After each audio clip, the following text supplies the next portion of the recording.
Hoje em dia, o planeta não está bem do ponto de vista emocional. A gente tem muita tecnologia, tem muito avanço, mas a educação emocional e também sentimental, né, que é uma outra nuance, não está sendo feita. Porque a gente pode ter pessoas que têm PhD e que na realidade são ignorantes no sentido que é muita cultura sobre o mundo, mas pouca sobre quem sou eu, o autoconhecimento.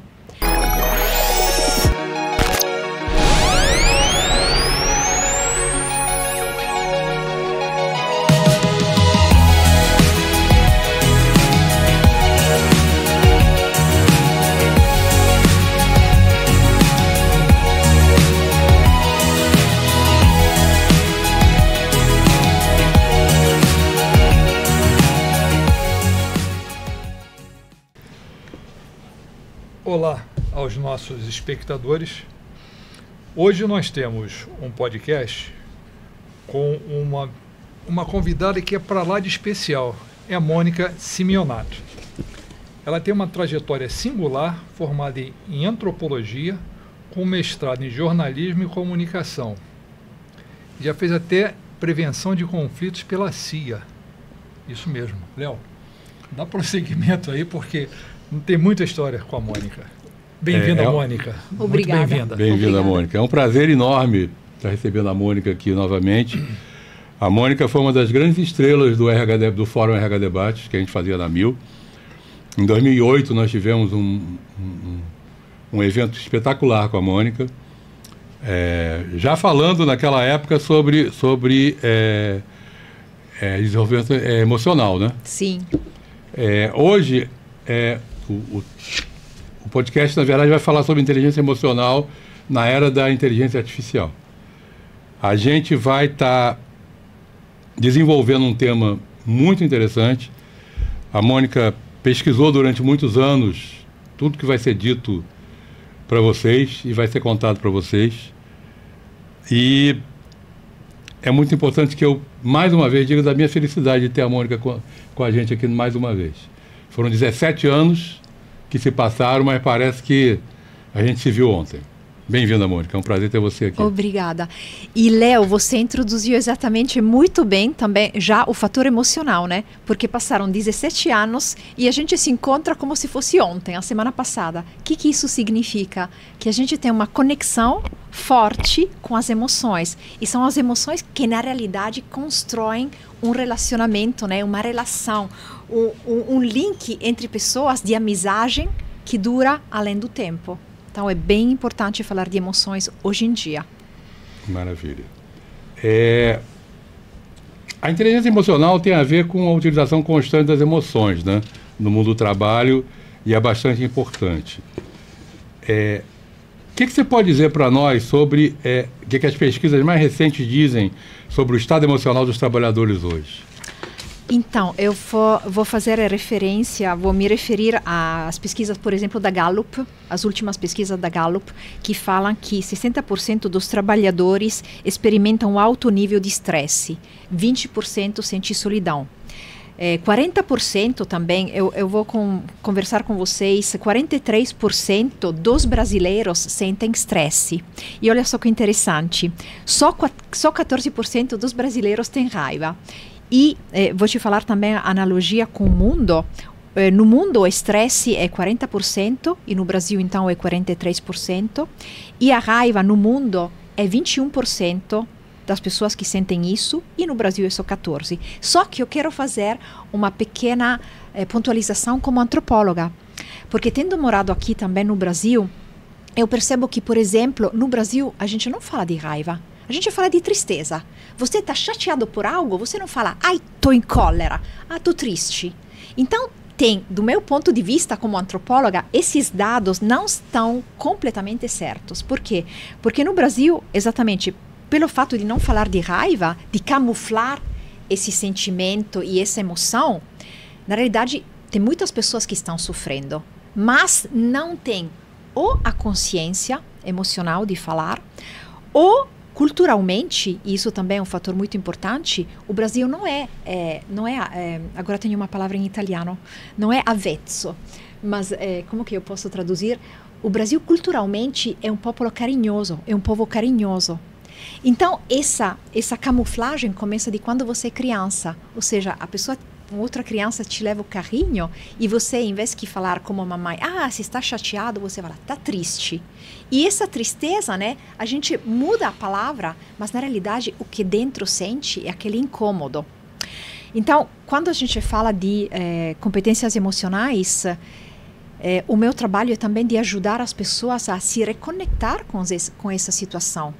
Qual que foi o gatilho? E quando você se conecta com o gatilho, você consegue procurar o percurso melhor para depois explicitar. Então, para voltar à pergunta que o Léo fez, hoje em dia, o planeta não está bem do ponto de vista emocional. A gente tem muita tecnologia, tem muito avanço, mas a educação emocional e também sentimental, né, que é uma outra nuance, não está sendo feita. A gente corre muito na tecnologia, mas não corre no desenvolvimento do ser humano. E isso é uma grande pena, porque os problemas que já temos e que vão crescer são devidos também ao fato que a gente não se concentra com o olhar interior. Mônica, existe um adágio que diz que as pessoas ignorantes são muito mais felizes que as pessoas culturalmente, que têm mais cultura. Quanto mais conhecimento, mais infeliz você será. Isso se confirma na sua visão como antropóloga? Então, eu vou fazer algumas nuances, porque depende se as pessoas aculturadas, se é sobre conhecimento, ou se é uma cultura, uma educação que é também uma educação de si. Porque a gente pode ter pessoas que têm PhD e que na realidade são ignorantes no sentido que é muita cultura sobre o mundo, mas pouca sobre quem sou eu, o autoconhecimento. Então, o autoconhecimento não depende da cultura acadêmica, mas depende do como que eu me sinto. Eu consigo perceber ainda o meu corpo, por exemplo, que tem muita confusão. As pessoas, eu vejo também trabalhando com as empresas, você pergunta para diretores, né, presidentes, como que você se sente? Normal. Esse normal, não tem um normal, vírgula, eu vou te declinar o que eu estou sentindo. É um normal porque a gente perdeu a conexão física. Ainda mais com toda essa tecnologia, né? Dentro disso aí que você acabou de falar, uma pergunta, por que as emoções se tornaram um tema estratégico nas organizações? Primeiro, porque nós somos humanos. E o dado mais importante da nossa humanidade é também ter essa conexão com as emoções. Porque as emoções criam vínculos. Então, dentro de uma organização, se a organização realmente quer trabalhar o fator estratégico, deve construir um ambiente prazeroso. Deve ser prazeroso ir no trabalho, deve ser uma atividade que eu gosto de fazer, não algo como aquela síndrome de domingo à noite, né, que começa a pensar e já começa a ter eritema, né, espinha, ou gastrite, porque o dia seguinte vai. Porque na realidade a gente deve mudar o nosso olhar, a nossa filosofia. O trabalho deve ser prazeroso. Eu devo encontrar um ambiente enriquecedor, com colegas que me colocam desafios que sejam viáveis, mas também que sejam um desafio, né? Um ambiente onde eu cresço. Aí, se as organizações mudam esse olhar, então, com certeza, as pessoas vão trabalhar mais felizes, ter mais produtividade. Então, é estratégico por essa razão. Precisa realmente mudar o nosso ponto de vista. Não é mais sobre ganhar só dinheiro. O dinheiro é importante porque é uma energia para trocar, né? Eu quero água, aí o que eu te dou em troca? Eu posso te dar também em troca a minha sabedoria. Vou te contar uma história, você me dá água. Ou, para simplificar, a gente tem a moeda, né? Então, eu te pago, você me dá um bem. Mas o que eu falo é que realmente a humanidade está muito desenvolvida. hoje em dia. E precisa, de novo, né, desenvolver também o nosso fator humano para ter um planeta saudável e não um planeta onde a gente tem medo de caminhar na rua. Então, você vê que tem muitos fatores que contribuem. E vou terminar, mas vou falar que realmente o fator das organizações, as organizações têm um papel muito importante na nossa sociedade, porque elas agregam pessoas. E quando a organização tem um pensamento estratégico e o RH age dessa forma, aí as pessoas se desenvolvem. O RH propõe desenvolvimento humano, emocional, como papel, né, o teu papel, mas também como ser humano, porque é isso que nos caracteriza. Perfeito. No seu livro você fala que as pessoas não adoecem apenas por excesso de tarefas, né? Mas também por falta de sentido de reconhecimento e de segurança emocional. Explica um pouquinho isso para a gente. Sim, Leo. E isso é muito importante, porque na realidade o fato de você ir no trabalho deve dar um sentido à tua vida. Por que a gente está no planeta?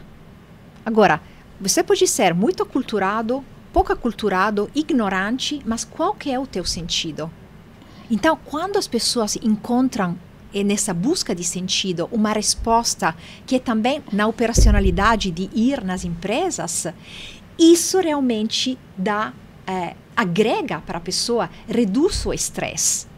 Então, o fato de fazer muitas tarefas onde eu acredito, onde eu encontro um sentido, isso me ajuda a performar, né, do ponto de vista da empresa, mas para mim dá um sentido. Então, é muito importante que cada líder de equipe consiga oferecer um sentido às pessoas que trabalham juntas. Porque é esse que vai fazer a diferença. Certo. Então, me mata uma dúvida minha. Em razão da pandemia, a gente teve uma guinada expressa para o home office. O que o home office veio a ajudar ou prejudicar na saúde mental do trabalhador? Uma boa pergunta. E vou te responder de novo introduzindo vários pontos de vista, né? Porque isso nos ajuda depois, se a gente vai falar de polarização, esse é um bom gancho também para falar. Ou seja, o home office ajuda. Porque se você, por exemplo, trabalha todos os dias fora de casa e você sai às 8 da manhã e volta às 19 da noite, isso é uma existência robótica. Agora, fazer todo home office também pode te prejudicar, porque é o mesmo excesso que tinha do outro lado. Ou seja, alternar encontros presenciais onde a gente consegue se olhar nos olhos, tomar um cafezinho juntos, tocar também os nossos corpos, né? A gente caminha perto, sente que tem outro ser humano, isso ajuda, te deixa humano. E no mesmo tempo você tem a possibilidade de trabalhar em casa, ou seja, poupa 1h30 do trânsito, 2 horas por dia. Então, essa alternância é ideal. Até porque, eu vou te responder também como antropóloga, o nosso corpo é feito para fazer muitos movimentos. Não é feito só para ir de metrô, sentar no escritório ou sentar na casa, né? Então, toda essa alternância de movimento ajuda o nosso bem-estar emocional, psicológico. Então, a alternância é ótima. É claro que a gente na pandemia foi para o pêndulo, não? Então, ou era muito ou era muito pouco. E hoje a gente tem uma discussão muito grande com relação ao retorno presencial, né? Muitas empresas forçando um retorno presencial, outras trabalhando no modelo híbrido, né? Ainda está se discutindo muito qual seria o futuro do trabalho, na verdade, né? Como antropóloga, te falando do ponto de vista estrutural do ser humano e também como especialista em ecossistemas organizacionais, né, que são as pesquisas que também conduzi no Canadá, eu te falo que essa alternância, o híbrido, é o ideal. Porque senão o que a gente quer? Como antes da pandemia, a pandemia foi um hiato interessante para refletir sobre qual que é o melhor, mas qual que é o melhor para todo mundo, não só para quem está em cima e pode decidir como orientar a vida, né? Então, essa alternância eu acho que seria realmente bom, o híbrido. Dessa alternância, Mônica, aí nós temos hoje a inteligência artificial, que de certa maneira substitui algumas competências humanas. Como nós podemos transformar a inteligência emocional em uma competência organizacional concreta, sem abrir mão também das competências humanas? Uau! Que perguntona! Então, a inteligência artificial é interessante tê-la porque nos ajuda em muitíssimas coisas. Só que o risco é que a gente externalize demais funções que exatamente são nossas. Ou seja, já tem o fenômeno da externalização da memória do Google. Então, tem pesquisas já com dados concretos que mostram que a nossa memória está se reduzindo, porque a gente vai no celular e verifica tudo aquilo que a gente precisa. Nós hoje, um parênteses, antes do celular, nós tínhamos a agenda, telefone na cabeça. O telefone, hoje você não sabe mais o telefone de ninguém, está tudo ali. E Paulo, você sabe dirigir sem GPS? Pois é. Porque eu lembro, quando eu fiz um mestrado na França, eu lembro que eu ia de carro, eu lembro que eu tinha um mapa em papel.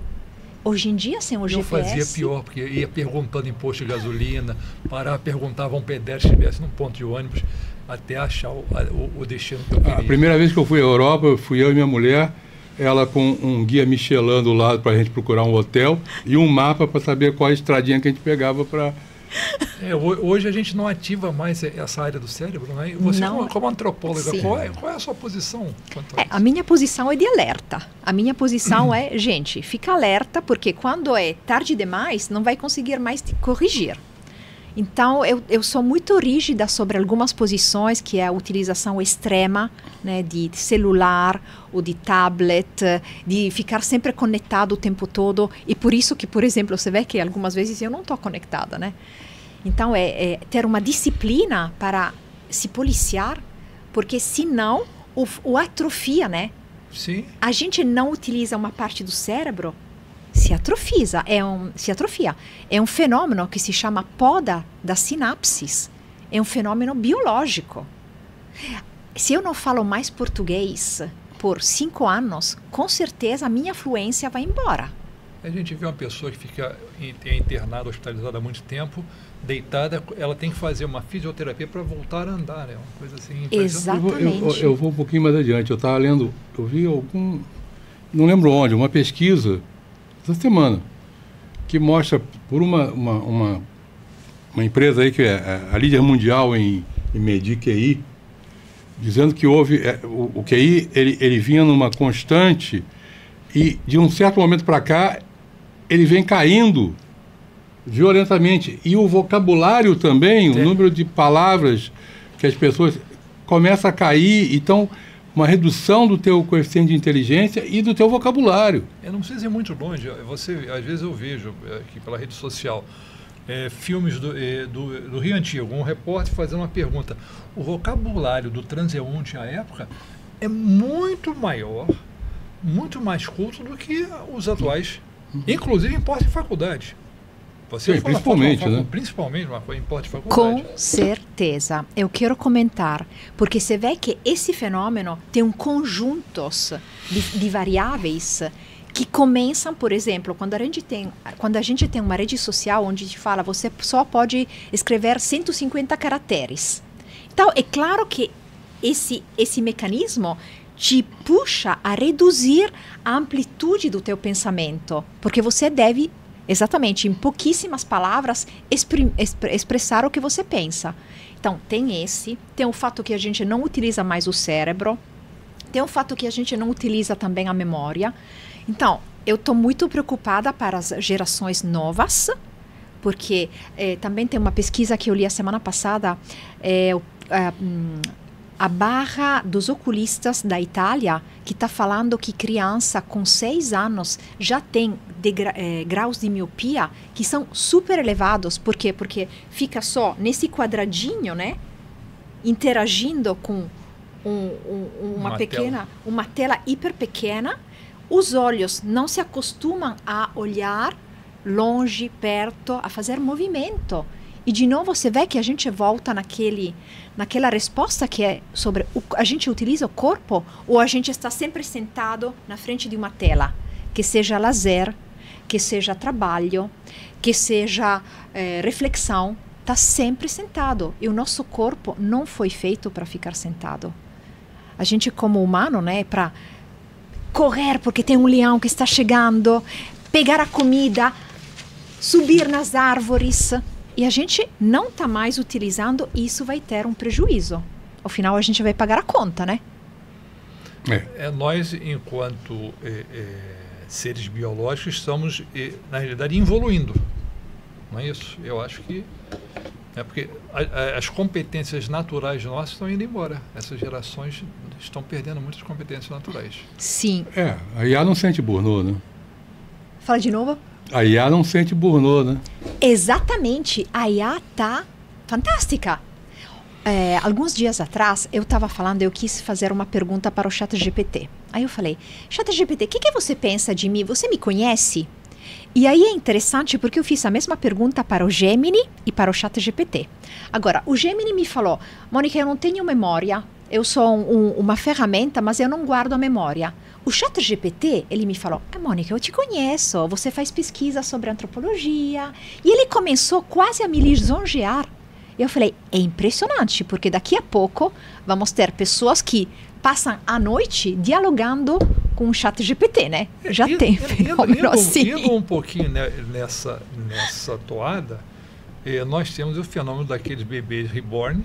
Sim. E eu vi ontem, por acaso, uma outra coisa. Não lembro em que país, um maluco contratou uma esposa reborn e queria fazer o casamento, que o padre recusou. Você vê o grau de loucura. Só arranjar um padre reborn que ele consegue fazer o casamento. Você vê o grau de loucura que nós estamos chegando. É uma coisa assim que não... Mas olha só, o que denota isso? Que a pessoa não consegue ter um relacionamento humano com outra humano. E por que não consegue? Por medo, porque não sei mais me expressar, porque não sei mais o que eu sinto. Aí eu pego uma boneca, um boneco. Porque a pessoa fica presa aqui e esquece o mundo ao seu redor.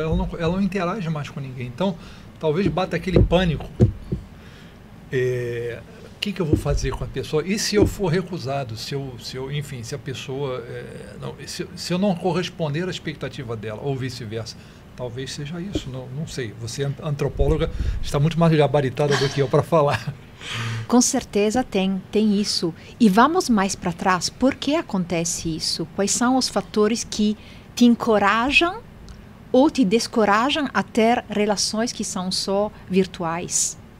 E de novo, eu bato muito sobre essa tecla do corpo, de utilizar os desejos, por exemplo, também do corpo, as paixões de pintura, de arte, de música, que a gente está esquecendo. A gente está se dedicando à tecnologia e está deixando as musas, né? Que a gente tinha. O homem de Leonardo é um homem que curioso, que quer saber de biologia, de desenho, de pintura, de escultura, de canto, de poesia. A gente está se focalizando no tecnicismo, que é bom, nos ajuda, mas está perdendo de novo esse fator humano. E se eu não estou feliz, se eu não cultivo o meu fator humano, eu vou cair em depressão. Não vou mais ter sentido na vida. Qual que é o sentido na vida? Eu acho que o ser humano, ele esqueceu num dado momento que a tecnologia ela tem que ser só uma ferramenta. Como, por exemplo, quando nós não conhecemos o fogo, depois alguém inventou o fósforo. O fósforo é uma ferramenta, mas não vou viver em função de um fósforo. Nós estamos vivendo em função da tecnologia e não usando a tecnologia para que nós possamos viver a nossa vida que tem que ser vivida. Isso eu também fico preocupado com as gerações novas. Mas... Veja bem, eu acho que tem uma grande responsabilidade das próprias organizações nisso, né? A partir do momento que elas guinam totalmente para o lado da IA, elas esquecem e passam a negligenciar as competências que que a IA não vai ter nunca, né? De empatia, de conexão. É porque, queira ou não... E elas são, na verdade, as organizações são organismos vivos, né? Elas são feitas de organismos vivos, né? E elas deveriam estar voltadas para isso também, né? Porque a IA, no fundo, né, é um banco de dados gigante você pode acionar quase que a velocidade da luz. É só isso, mas é um banco de dados. Quase, né? Você vê o que o ChatGPT diz para ela, já começou a elogiá-la. Exatamente. O que ele faz? Ele vai buscar no banco de dados que ele tem todas as informações ali e ele consegue condensar e responder. Ele não tem sentimento. Mas aí vê bem, o Gemini te diz isso, mas o Chat já tenta disfarçar isso de você. Ele começa a te elogiar. Sim, exatamente. Mas e não demonstrar que aquilo é um banco de dados só, que é um sentimento dele. Exatamente. Isso é um grande risco, na verdade. Exatamente. Na realidade, é um fake. O chat GPT, esses chats são fakes. Porque eles são um grande Google, no fundo é isso, com armazenadas as informações todas que estão rolando pela internet, que você, quando dá um clique, ele vai buscar aquilo tudo na velocidade da luz e assim, está aqui a resposta para você. Inclusive esses elogios. Sim, porque inclusive ele me falou, você quer trabalhar sobre aquele projeto ou aquele outro projeto? Eu falei, nossa, mas a memória está memorizando tudo aquilo que eu pergunto e tenta colocar de uma forma para depois interagir comigo. Sim. Isso é assustador. É assustador, porque exatamente pessoas que não têm essa capacidade crítica vão ficar presas também nessas armadilhas. Acho que estão sendo elogiados pela máquina mesmo, elas vão acreditar nisso. E o que mais nós temos na sociedade são as pessoas crédulas, que elas não conseguem ter o raciocínio crítico de dizer assim, peraí, será que é isso mesmo? Deixa eu ouvir outras opiniões. Então, dependendo do tom que você der, a pessoa embarca e vai achar que não, é só aquilo ali mesmo, não precisa olhar mais nada. Isso é um perigo. E vocês dois tocaram um elemento que é bem interessante, que é exatamente o que as organizações estão fazendo e o que a sociedade, né, no conjunto está fazendo.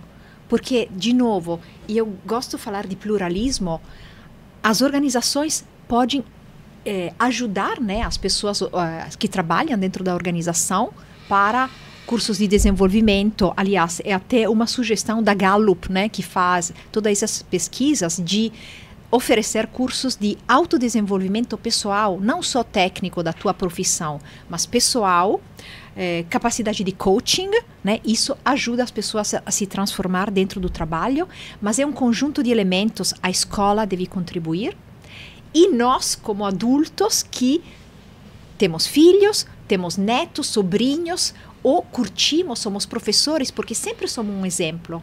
Então, o que a gente também está fazendo para as novas gerações? Qual que é o meu comportamento exemplar? O que eu estou deixando? Porque um dia eu vou morrer, Leo. Sim. A gente estava brincando, né? Um dia eu vou morrer. O que eu deixei? E esse, de novo, é a busca de sentido. O que eu estou deixando? O que eu estou fazendo para me alimentar? E eu acho que a grande contribuição que nós podemos dar para as gerações que estão depois de nós, e isso eu digo por experiência própria, é o exemplo. Você marca, não pelo que você fala para o filho, enfim, é o exemplo que você dá. Ele vai perceber muito mais o exemplo do que aquilo que você falou. Eu tenho uma história que eu fui fumante desde 11 anos. Até que as meninas um dia, e assim, eu sempre preguei que cigarro faz mal, um dia disseram assim para mim, eu gostava de, depois do jantar, fumar uma cigarrilha. Eu tinha diversos sabores de cigarrilha e eu pegava assim no bar, lá de que hoje tinha na sala na época, e saía para a varanda fumar uma cigarrilha, achando que estava escondido. Um dia, quando eu estou saindo no bar, estão assim, esse exemplo você vai deixar para nós? Eu falei, é o exemplo que eu sempre dei, eu sempre pautei pelo exemplo. Que eu falei, não fumo mais, nós não acreditamos. Eu digo, agora me puseram na prova. Eu vou ter que largar anos de fumante e deixei de ser fumante. Bati a cabeça, a síndrome da abstinência, ela é real, é um horror. Mas eu digo, não vou.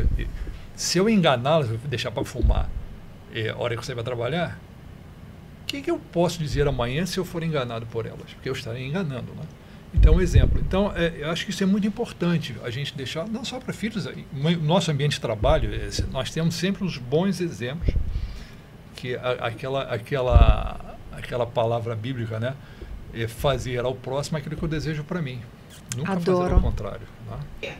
Mônica, ainda falando sobre emoção, medo, desconfiança, no livro você conta uma história do Marco, né? Você pode contar essa história pra gente? Sim, e esse é um caso que realmente me marcou. Porque o Marco, que é um nome fictício, né? Certo. O Marco, diretor de marketing de uma grande empresa, todo fictício, né? Que eu estou falando. Ele me chamou. Ele tinha me conhecido durante um evento, né? E ele me chamou exatamente para trabalhar o sentido de vazio que ele tinha indo no trabalho.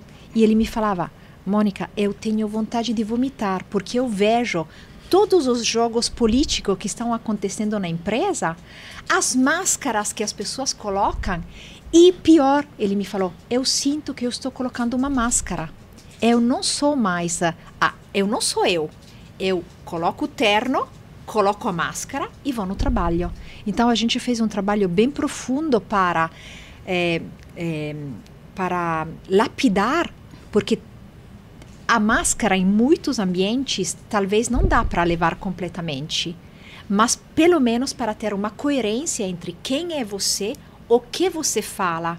E aqui que entra também o fator emocional, ou seja, se eu considero que essa ideia realmente é uma ideia maluca, que não tem nada a ver com aquilo que a gente está discutindo, como que eu consigo verbalizar a minha emoção de uma forma socialmente aceita por vocês? Porque se eu falo, essa ideia não vale nada, essa ideia não tem nada a ver, não vale nada, é diferente de falar, pessoal, vamos analisar mais outros detalhes. E você vê que você consegue acompanhar as pessoas a ter um olhar diferente, sem falar, essa ideia não vale nada. Então, esse caminho de acompanhamento dos outros, para evitar também polarizações e para evitar de colocar essa máscara, é importante. Eu tenho vários contatos com o Marco, né, ao longo dos anos que a gente se conheceu, e algumas vezes ele volta e fala, Mônica, vamos fazer de novo um trabalho que eu perdi. Porque se não aplica, perde. Mas é bom porque ele tem ferramentas que ajudam no momento, né, e depois pode evoluir ainda mais. E ele consegue identificar o que está acontecendo e te pedir ajuda a tempo. Ele consegue identificar, exatamente. Mônica, numa situação, dentro daquilo que você falou, a pessoa usar as máscaras para poder se relacionar, eu sempre fui muito bruto nesse relacionamento. Embora eu venha da área comercial, que você tem que ter muito jogo de cintura, mas quando eu estou olhando para dentro da empresa que eu estou representando, né, e eu digo isso porque eu trabalhei com uma mega seguradora, e assim, quando eu tinha que relacionar para dentro, trazer o que o cliente estava querendo, e quando eu percebia os erros que a companhia estava cometendo, eu batia de frente com as pessoas. Está errado, porque quem está lá junto com o cliente sou eu, não são vocês. Então, eu tenho mais capacidade para dizer o que é necessário. Eu usei até uma vez uma frase com um vice-presidente, eu digo, o problema é que você está no ar-condicionado e congelou a tua capacidade de pensar. Isso eu falei para ele. E assim, eu nunca consegui engolir e dizer assim, não, deixa eu ser polido, quando não era para ser polido. Isso para a saúde mental da pessoa é melhor ou é pior? Ou é pior? Quer dizer, aquele que usa máscara fica melhor ou aquele que é bruto e enfrenta? Como é que você enxerga isso como antropóloga? Vamos lá. Então, ótima pergunta. Eu vou te responder com vários fatores. Primeira coisa, utilizar a máscara não é bom, é claro. Até porque, quando a gente falou, por exemplo, do Marco, quando ele me procurou, ele estava com gastrite, com úlcera, né? Então, esse fato de utilizar uma máscara, com certeza, não é bom. Mas o contrário também não é bom. Ou seja, quando eu vomito no rosto do outro, o que está errado, talvez eu até me sinta bem naquele momento, só que eu estou provavelmente deixando também uma carga emocional com o outro. Agora, porque o outro está sentindo, uau, estou submergido pela conversa do Paulo. Mas espera aí, porque tem um outro fator, que é também a época onde acontece isso. A gente não pode esquecer que, depois da pandemia, todos nós temos um degrau de mau funcionamento a mais. porque foi um susto muito grande, porque a gente perdeu muitas pessoas queridas, que talvez nem da nossa família, mas ao redor, porque a gente viu que o ser humano é vulnerável, o ser humano pode morrer por uma coisa hipermicroscópica, que é um vírus. Então, com certeza, tudo isso, ver que está expandido no mundo, com certeza deixou a humanidade um pouco mais fraca, frágil, fragilizada, né? Então, o que eu te falo também hoje em dia, que além desses fatores, a gente vê uma polarização muito forte. Então, por isso que eu falo, quando você se expressa, é interessante que você saiba nuançar, saiba pôr nuances no que você fala. Eu gostei da tua frase, quando você fala, você está congelado aqui porque tem ar-condicionado, você não vai lá para o campo, né, para ver o que acontece realmente.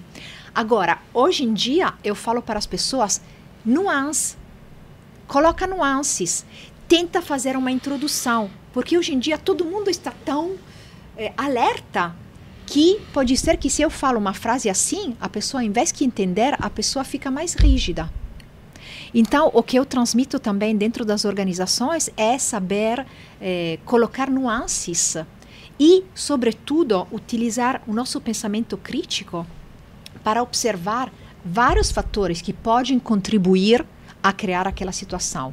Que a gente não está mais pensando, a gente não está pensando. Isso já antes da pandemia. Agora, com toda essa inteligência artificial, a gente não está pensando. Você se sente confortável com aquilo que eu te respondi? Me sinto sim. Eu entendo que eu agora fazendo uma reflexão porque eu fazia anteriormente, talvez se eu tivesse um meio termo, porque assim, numa grande corporação, você certamente sabe disso, você vê cada absurdo, assim, como é que essa pessoa está nessa posição cometendo esses absurdos? Assim, eu ficava me perguntando, né? Por exemplo, como é que você pega, uma hipótese aqui que é verídica, como é que você pega um médico para ser diretor comercial? Ele pode ser um ótimo médico, ele nunca vai ser um bom diretor comercial. Eu tive embates com um determinado diretor comercial, que ele era médico. Eu digo, tá, mas talvez eu me operasse com você. Agora, jamais levaria você para fechar um negócio, você não tem competência. Isso eu disse para ele uma vez, numa burrice enorme que ele fez, porque aí me afeta diretamente. Enquanto eu vi as pessoas cheias, eu tenho que entrar no confronto, porque assim, eu dependo disso aqui. Né? Eu trago a remuneração para a empresa e para mim também. Se eu estou sendo travado por alguém que não tem a menor competência para isso, você não tem competência. Então não discuta. Procura saber com quem é especialista da área e ver que eu estou correto. E eu nunca tive a paciência que eu já via outros terem também. Enfim. Uhum. E isso pode ser até um prédio.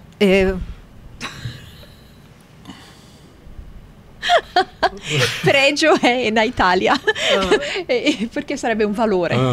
Desculpa. Okay. Não, sem problema. É um podcast internacional, gente. Tudo bem? Isso. Eu quero falar. A Mônica chegou hoje no Brasil para entrevista conosco. Obrigado aí pela deferência em relação a isso. Eu quero te falar que isso é muito importante, saber colocar limites. É muito importante. Então, estou valorizando o que você fez.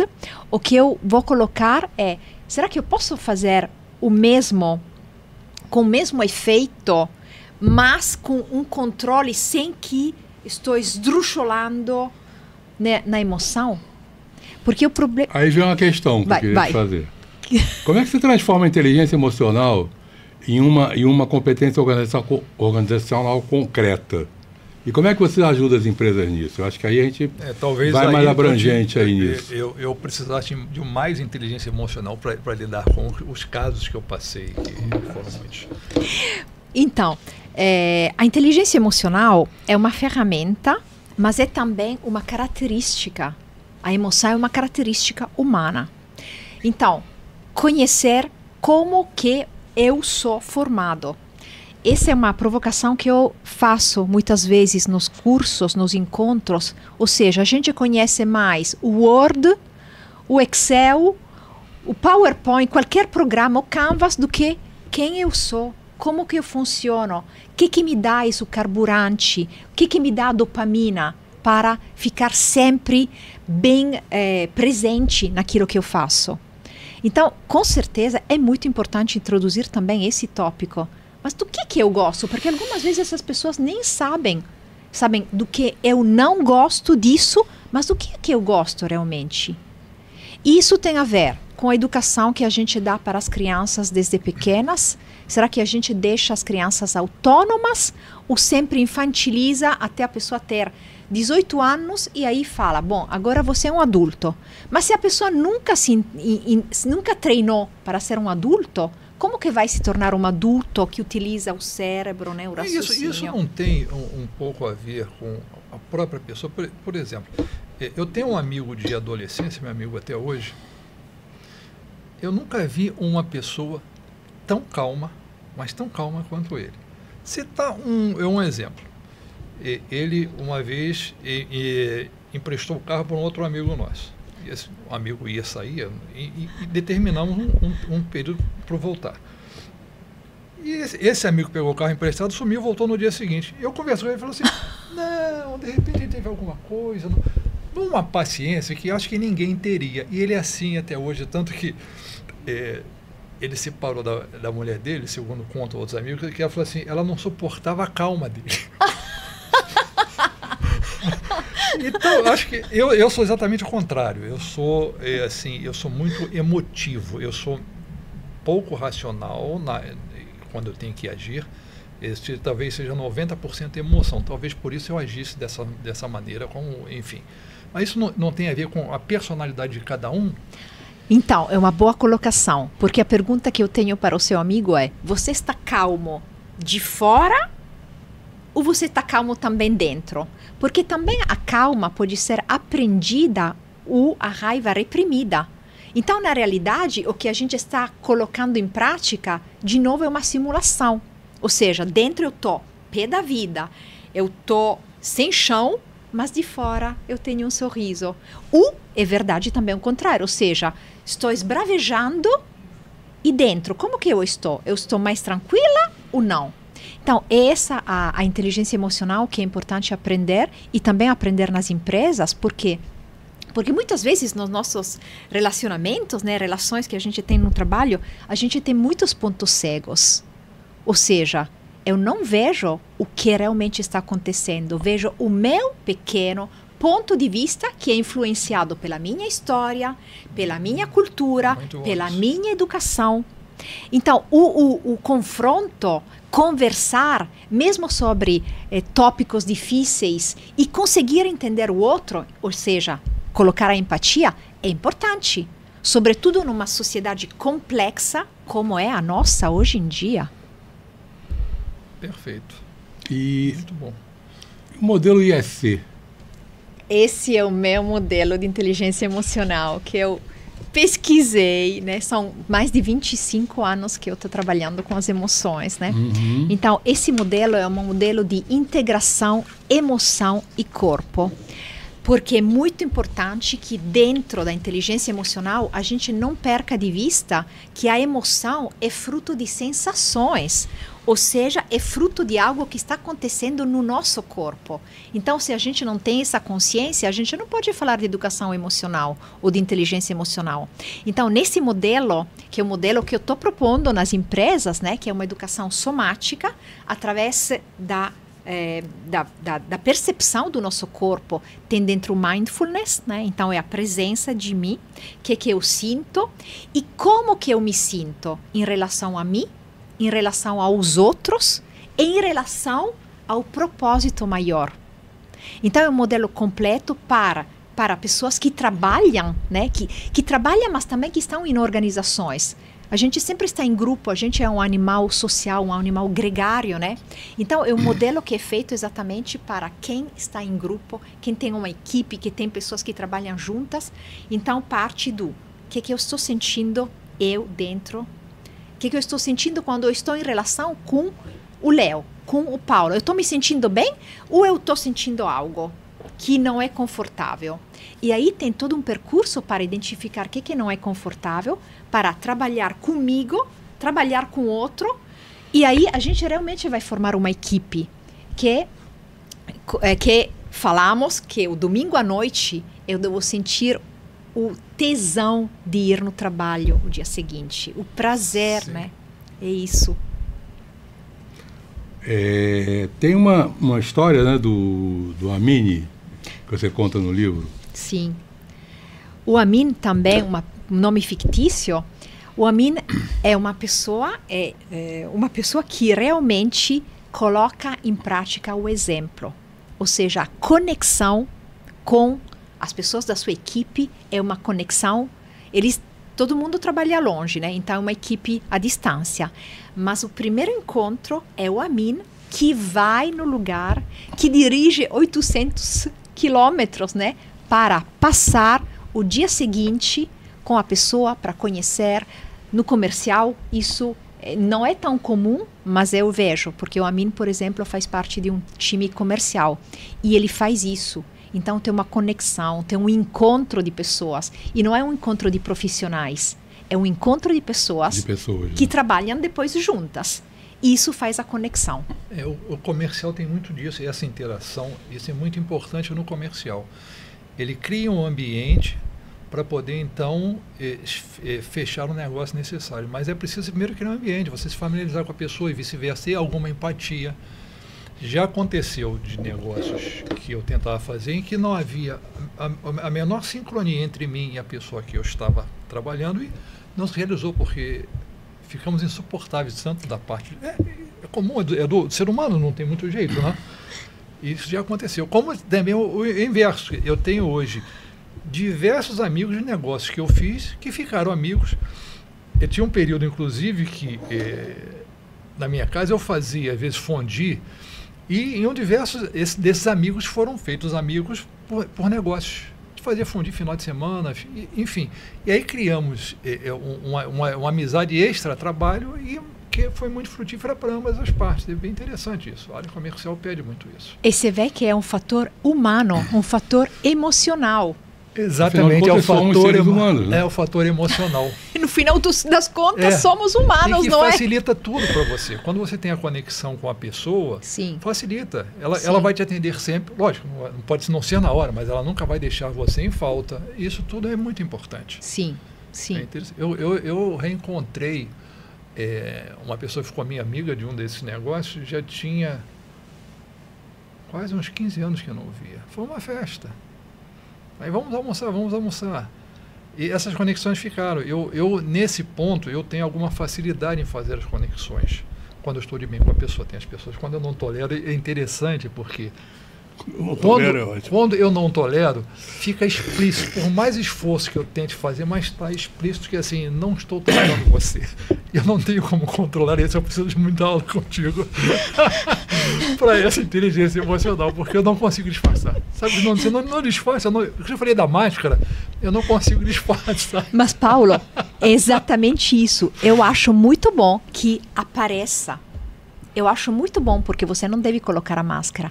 Agora, a única sugestão que eu posso te dar é de colocar nuances. Mas é muito importante que a gente não coloque a máscara, porque senão a gente parece legal de fora, né, da boca para fora, mas dentro tá apodrecendo, tá com gastrite, tá com úlcera, tá com doenças até pior. Por quê? Porque a gente não consegue ser coerente. Então, essa coerência é fantástica. Então, a única sugestão que eu poderia te dar é: vamos ver algumas simulações para você colocar, né, nuances. Mas está perfeito. A gente não deve reprimir as emoções. Perfeito. Mas, espera, que eu vou te falar. Porque senão eu não devo reprimir, mas então eu tô explodindo, o que eu faço? Eu vomito? Não. Eu não vou reprimir, mas vou expressar de uma forma socialmente aceita. Algumas vezes a forma socialmente aceita é também pegar um pouco de, como se fala em português? Distância, né? Distância. E eu faço isso muitas vezes. Eu falo, tem algo que não está rolando bem. Espera aí.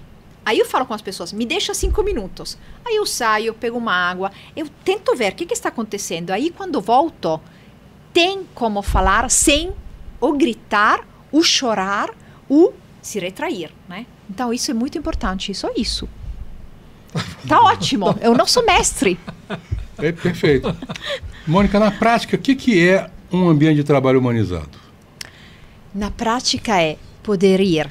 Primeira coisa, o preparo. À noite, antes de ir no trabalho, eu estou me sentindo bem. Não estou exasperado, não estou ansioso. E quando eu vou no trabalho, se eu preciso de ajuda, eu sei que eu posso falar, gente, preciso de ajuda.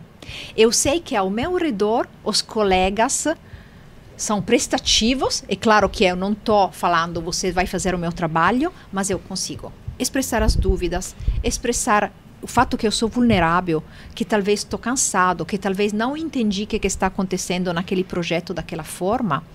E o fato, se eu estou na posição de liderança, que eu vejo que o meu time me questiona, que o meu time faz perguntas para mim, que meu time exprime, por exemplo, o fato que não concorda com aquela ideia. Esse é um time saudável. Um time onde tem a pessoa na liderança e todo mundo sempre é yes, yes, yes, sir, yes, sir. Isso não é um time saudável, um time onde as pessoas ou não pensam, ou têm medo de expressar, né? A gente está vendo também no mundo, hoje em dia, que algumas vezes, se você expressa, você é mandado embora. Então, você não exprime mais nada, né, de dúvida. Mas isso não é um ambiente saudável. Até porque, de novo, falando de ponto cego, todos os seres humanos podem ter um ponto cego e um ponto de vista diferente. Então, esse pluralismo, para escutar todas as ideias e depois tomar a melhor decisão é importante. Eu não estou falando que a gente sempre discute, decidimos isso, vamos de novo colocar em dúvida. Se está indo tudo bem, vamos. Mas é importante ter um pluralismo de pontos de vistas. Dentro de uma organização, Mônica, como diferenciar as ações genuínas de bem-estar, de marketing organizacional?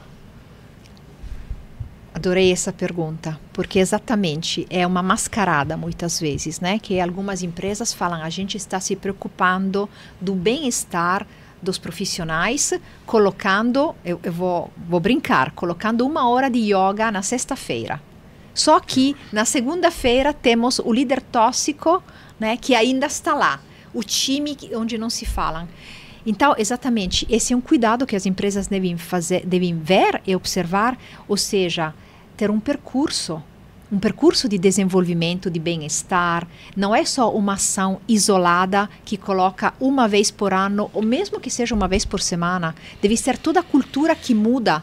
Qual que é a cultura do diálogo? Como que a gente dá o feedback? A gente tem um feedback regular, a gente tem um feedback que é só a avaliação de potencial ou avaliação de performance a cada 6 meses. Então, é realmente tudo um conjunto de ações para se fazer. Nós estamos chegando no nosso final aqui do podcast. Falei que passa rápido, muito rápido, né? Nós temos muita história ainda para contar aqui, muita coisa para perguntar. Você quer... Eu acho que a gente pode abrir um espaço para uma reflexão final da Mônica. Com a certeza que esse não vai ser o único. Teremos outros podcasts com ela, não tenha dúvida. Mas eu acho que o momento de reflexão final, depois de tudo isso que a gente falou aqui, né? E a gente não falou de pouca coisa, a gente falou de bastante coisa, com uma mensagem para os nossos teleouvintes, né? Antes disso, um rápido break aqui para o nosso patrocinador. Bem, amigos, nós estamos aqui patrocinados pela Interlife. Mas eu tenho uma dúvida, Paulo. O que é a Interlife? A Interlife é um cartão benefício que ela atende uma área que as operadoras e seguradoras de plano de saúde não atendem. Ela atende a área ambulatorial, somente consultas e exames. E é praticamente um plano de saúde. De uma forma parecida, né? Exatamente. É um plano de saúde, na realidade, só que é ambulatorial. Mas não é caro, não? Não. Tem um preço, até por ser ambulatorial, tem um preço muito convidativo. Inclusive, se vocês quiserem, entrem aqui no QR Code que está aqui aparecendo na nossa tela e vejam os valores. Se a sua empresa não tem caixa para bancar um plano de saúde para os seus funcionários, a Interlife é a solução. Porque vai tirar as pessoas das clínicas da família, do INSS, na parte ambulatorial, que fique bem claro isso, tá? Para ter atendimento em clínicas, em boas clínicas, por um valor bastante reduzido. Deixa eu te fazer uma pergunta. Tem muitas empresas hoje que optam por dar o plano de saúde, porque tem que dar, se não perde competitividade, só para o funcionário. Então ela poderia ter o plano de saúde para o funcionário e fechar um contrato com a Interlife para os dependentes dos funcionários? Muito bem observado, Léo. Exatamente isso. Então, se a sua empresa oferece plano de saúde para os funcionários, mas há uma demanda para que os pais desses funcionários que não estão cobertos no plano de saúde tenham algum tipo de benefício, a Interlife é a solução para isso. Porque você pode dar para os dependentes do funcionário que não participam dessa cobertura o plano Interlife. Na área ambulatorial, eles vão estar plenamente atendidos. Aí o pessoal de RH não tem mais desculpa, né? Agora chama o pessoal da Interlife, vai conversar e é mais um benefício legal que vocês podem estar dando para os seus funcionários. Exatamente isso. Então, Interlife, só procurar aqui no QR Code e vocês vão ver que realmente é muito bom. E atende em 11 estados. Voltando. Bom, não podemos esquecer, e vocês que nos acompanham já sabem disso, talvez a Mônica ainda não, porque ela está chegando hoje aqui, né? Mônica, nós teremos agora no próximo ano, quando nós completarmos um ano de podcast, nós vamos fazer um grande evento presencial em que vamos premiar os melhores participantes. E você já faz parte disso. Uau. Já estará convidada. Eu tenho certeza que você estará no palco sendo premiada por nós. Já sabem, tem que curtir, compartilhar, se inscreva, é de graça, é só se inscrever ali. Aciona o sininho. E comentem. Né? Tudo isso faz parte do conjunto de votos que vai chegar aos nossos vencedores. Não vamos esquecer que todos os contatos, enfim, tudo a respeito da Mônica estará aqui no na nossa o base, novo site que está saindo, o livro, todos os contatos possíveis da Mônica vão estar disponíveis para todos. Estarão em português, francês e inglês, porque ela vai levar isso lá para fora. O podcast RH Debate Podcast se internacionalizando, não é isso? Exatamente. A palavra é sua, Mônica. Maravilha. Primeira coisa, eu quero agradecer imensamente esse bate-papo que foi hiper estimulante, né? Também para eu refletir sobre as perguntas que vocês fizeram. Então, muito grata. Deixa eu só fazer um parênteses. Talvez as coisas que eu falei, eu não sou um monstro, não. Eu só tenho algumas reações que às vezes... Vamos dizer assim, ele é um monstro. Como é que ele conseguiu trabalhar em algum lugar? A mesma que eu digo. É verdade. Mas eu acabei de interromper, não vou ter desculpa. Ô, Paulo, foi muito bom, porque essa risada, por exemplo, eu queria falar exatamente de ter uma rotina para si, porque a gente vai na academia, né, para manter a forma, a gente algumas vezes observa uma dieta também para uma comida saudável, então mesmo a inteligência emocional, né, tem uma rotina. Então, eu quero convidar todas as pessoas a começar a praticar uma rotina de inteligência emocional. E o que é essa rotina de inteligência emocional? Uma bela gargalhada. Eu estava gargalhando agora e eu senti até a minha barriga. E eu senti que eu estava com fome. E esse momento é um momento muito precioso de presença. Porque o que está acontecendo? Né? De novo, acontece que a gente é muito para fora, é muito no visual, em observar o que está acontecendo e pouco no dentro. Então, o meu convite para todas as pessoas é de começar a praticar uma rotina emocional que é baseada exatamente na percepção do próprio corpo e praticar atividades prazerosas como uma gargalhada. Eu tenho o meu grupo da risada, que é cada quarta-feira. Hoje eu não consigo fazer, né? Uhum. Aí eu já falei com o meu grupo, olha, hoje estou... Já deu umas gargalhadas aqui, já pagou. Mas a gente dá uma gargalhada durante 15 minutos. Pelo amor de Deus. 15 minutos. E é muito bom, porque no comecinho era, pelo amor de Deus, como que eu vou conseguir? Mas depois se torna fácil. E quando a gente dá risada, acontecem vários fenômenos, né? Primeira coisa, a gente relaxa, serotonina, todos os hormônios do bem-estar. Depois, algumas vezes, a gente sente o corpo, ou talvez aquela voz que fala, o que você está fazendo? Isso é uma besteira. Então, de novo, você vê que tem muitas percepções. Então, ter uma rotina saudável para cuidar de si, das próprias emoções, porque isso também vai ajudar ao redor da gente, e colocar limite, que isso é muito importante, né? O que, Paulo, você fez, né? Porque o seu limite era, aqui é o meu limite. Então, deixar também claro para as pessoas quais são os nossos limites. Muito bem. Maravilha. Parabéns. Nós temos... Sensacional, William. Gente, eu voltei para o mercado também de consultoria. Tá? Eu estou na Interage. A Interage é uma consultoria de recursos humanos que tem várias soluções que permitem que a gente possa ajudar os nossos clientes em qualquer área de recursos humanos. De recrutamento de seleção a plano de cargos e salários. Qualquer coisa, acessem também pelo QR Code e venham ficar com a gente. E contem com a sua bagagem em recursos humanos, que é... pequenininha, né? 40 inteiro. anos de mercado. É Ok, isso mesmo. gente. Obrigado, Interlife. Obrigado, Interage. Obrigado. Por lá.